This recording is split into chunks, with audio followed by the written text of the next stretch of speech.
What comes to mind when thinking about the music of the 20th century, we think of the important movements such as modernism, impressionism, post-romanticism, neoclassicism, expressionism, and minimalism.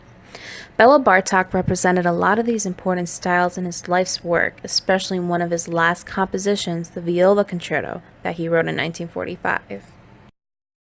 Bartok was born in a small town in Hungary in 1881. He was a Hungarian composer, ethnomusicologist, and pianist. Bartok is considered one of the most influential composers of the 20th century. He was said to be an influential modernist and that his music used various modernist techniques. Some of those techniques are atonality, bitonality, attenuated harmonic function, polymodal, chromaticism, projected sets, privileges patterns, and large set types used as source sets, such as the equal-tempered 12-tone aggregate, octatonic scale, and alpha chord, the diatonic and heptonia secunda 7-note scales, and less often the whole tone scale in the primary pentatonic collection. In the early 20th century, more composers began to compose works for viola, which became more popular. A few of the composers that wrote the most influential viola works among the many were William Walton, Bohuslav Martinu, Paul Hindemith, and Bela Bartok. Most of the viola repertoire of the 20th century was commissioned for violist William Primos. William Primos was born in 1904. He was a famous Scottish violist, teacher, and performed all around the world as he premiered many of the works that composers have commissioned specifically for him. In late 1944, William Primrose approached Bartok to write him a concerto specifically for him.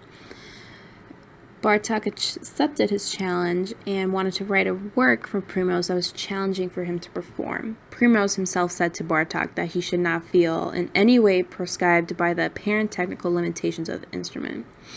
In William Primrose's autobiography, he said that Bartok's viola concerto was his greatest commission. His most rewarding endeavors has been to get composers to write for the viola.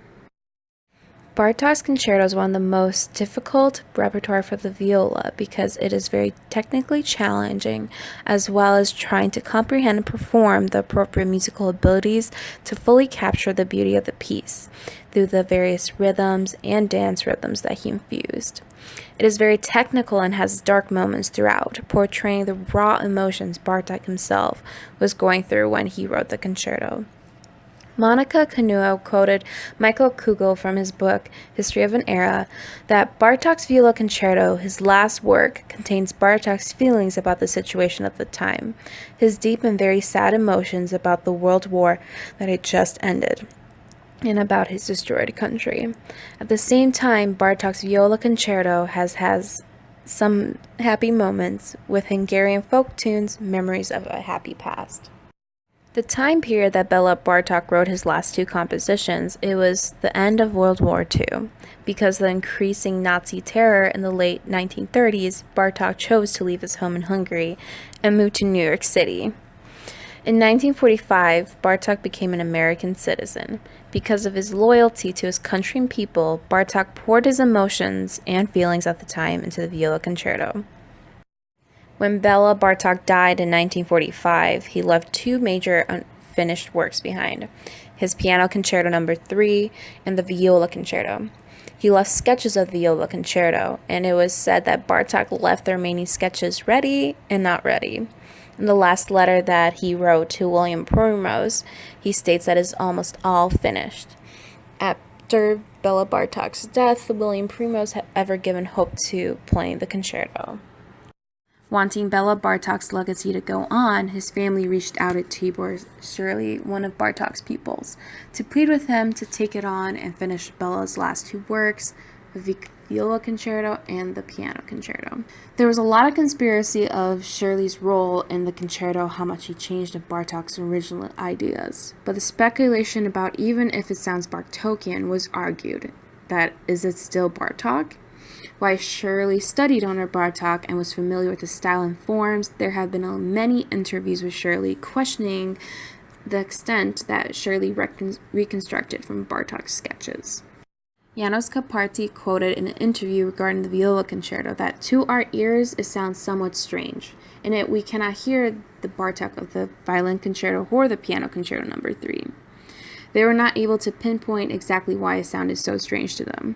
At the time, the manuscript was not available to which they would have been able to prove and analyze the viola concerto themselves. In Bartok's letter, he states that it in a detailed draft that it is almost finished. But Shirley argued in an interview that Bartok wrote his sketches on odd, loose sheets of music paper that happened to be at hand at the moment, some of which had parts of other sketches already on them. Bits of material that came to his mind were jotted down without regard for their sequence.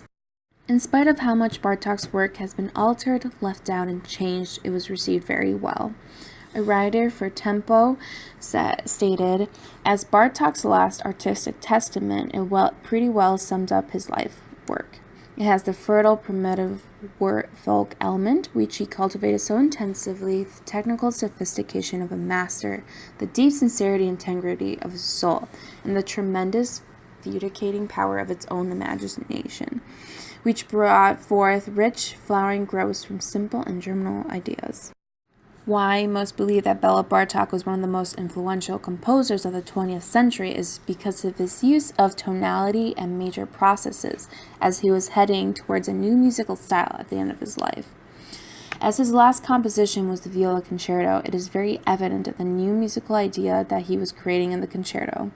Most of the concerto is based on the dominant seventh chord and alternates between two types of material, melodic, thorough-composed sections in diatonic or modal tonal areas, and systematically constructed sections in which discrete segments or cell-generated pitch collections or intervallic ratios.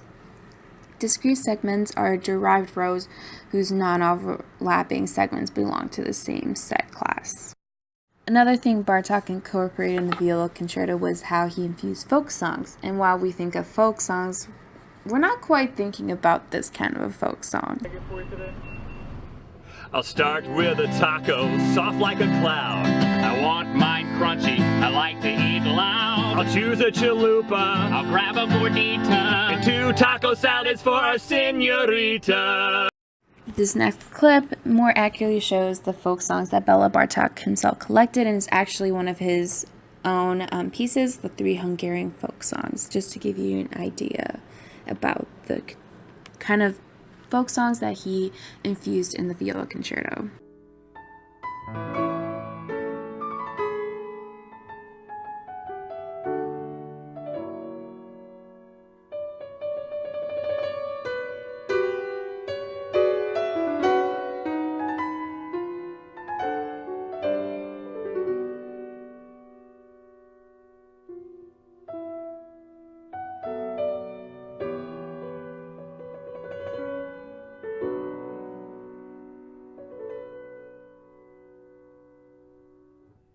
Bela Bartok spent his early career collecting folk songs. He mostly collected original folk music from Hungary and Romania.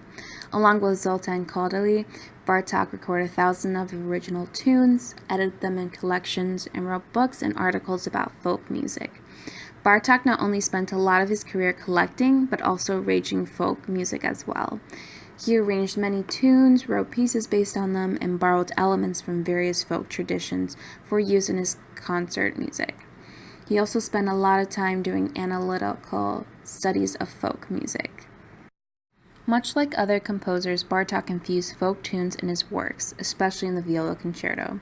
He did so prominently in the beginning of the first theme melody.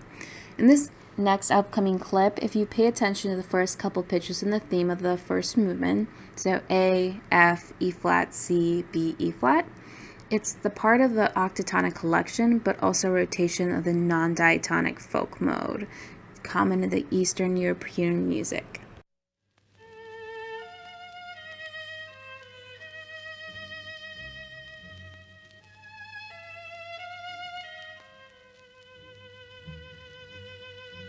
In the first movement, he also included the phrase from the Scottish tune, Gin a body, meaning the body coming through the rye. For those who are not familiar with the tune, here's a small clip of that.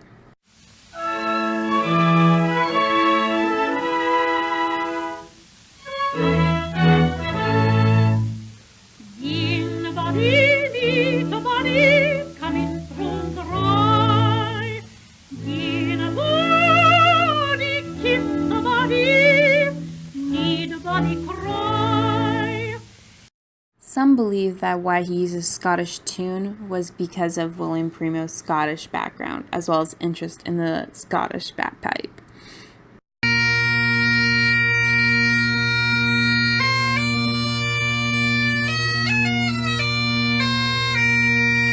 The folk music has had a great influence on Bartok's compositions, developing his unique style and voice. Bartok was known for imitating peasant melodies in some of his themes, the main themes throughout the Viola Concerto that are based on some folk music Bartok collected and wrote. Especially in the last movement, he incorporates dance rhythms and infuses the folk tunes in the main melody of the finale. As composers started writing more viola repertoire for the 20th century, Bartok's Viola Concerto still remains as one of the most important viola works of the era. Bartok really represents that style and materials again, such as atonal, 12 tones, impressionistic, and neoclassicism throughout his work.